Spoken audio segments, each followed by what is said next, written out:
You might assume my hardest Rubik's Cube is my 8x8 or my Megamorphix, but actually it's this, the Megamorphix. And to show you why, I'm gonna solve it today and see how long it takes me. The timer starts now. First of all, this puzzle is just really hard to turn. It's so like shape-shifty and wonky that it's just, oh my god. And for every minute this cube takes me to solve, I lose $1. Okay, we got these first 4 pieces matched up. Okay, so the first thing about this puzzle is that the centers aren't actually in the center. They're on these edges. So just like I would do 4x4 centers, I'm pairing up the centers on the edges of the pyramid. All right, so we have all the centers done except for this one. And that's reason number 3 this puzzle is so hard. You actually need to worry about the permutation of the centerpieces within each center. So like on a 4x4, you wouldn't need to worry if this piece were here, if this piece were here, they're all the same. But on this one, no, it actually matters. And you need to do special moves to actually switch around these centers. I'm gonna try just like a wide T-perm, see if that does anything. Okay, it actually did. It switched around some of the centers. So I'm just gonna do that over here too.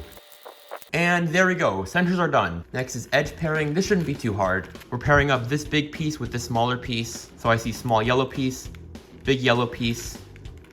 If you want to try this puzzle for yourself, you can buy one at dailypuzzles.com.au, this video's sponsor. Not only can you buy one for a really good price there, you can also use my code TEBO to save 5% at checkout. There we go, edge pairing is done. If you know how to solve a 4x4, you might already know what's coming next, and that's the 3x3 stage. So you gotta build a cross like this, except this edge piece is flipped, I need to flip it back. There we go, cross is done. The next part of 3x3 stage after cross is F2L, and that reveals the next reason why this puzzle is so hard. The centers need to be oriented correctly as well. So I'm just gonna try to mess around with the cube until I have the centers oriented. There we go, and now F2L is done. And we're more than 10 minutes into the solve, which means I already lost $10. Okay, now the next step is to solve the top layer. I'm gonna start by solving the edge pieces, which actually got fairly easily. And now I just need to switch around these pieces. And, oh my god, we're done. We're done. Oh wait, no we're not. I have to flip these corners. I gotta do this move, like you would do on a 3x3 to flip a corner on the beginner's method. Okay, so now we just have one corner twisted, which like, isn't that impossible on a Rubik's Cube? Well, actually there are 2 corners twisted here, this one and this tiny one in the center.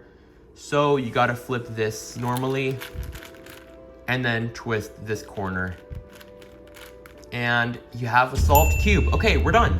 This was actually a really lucky solve. I usually have a way harder time than this because of parity, which I'm really glad I didn't get this time. It took me 13 minutes to solve the puzzle, which means I lose $13. I'm gonna be donating that to Ryan Tran's fundraiser for water.org. Thanks for watching, subscribe for more, and click here to see me solve some of the craziest Rubik's Cubes you've ever seen. You don't wanna miss it.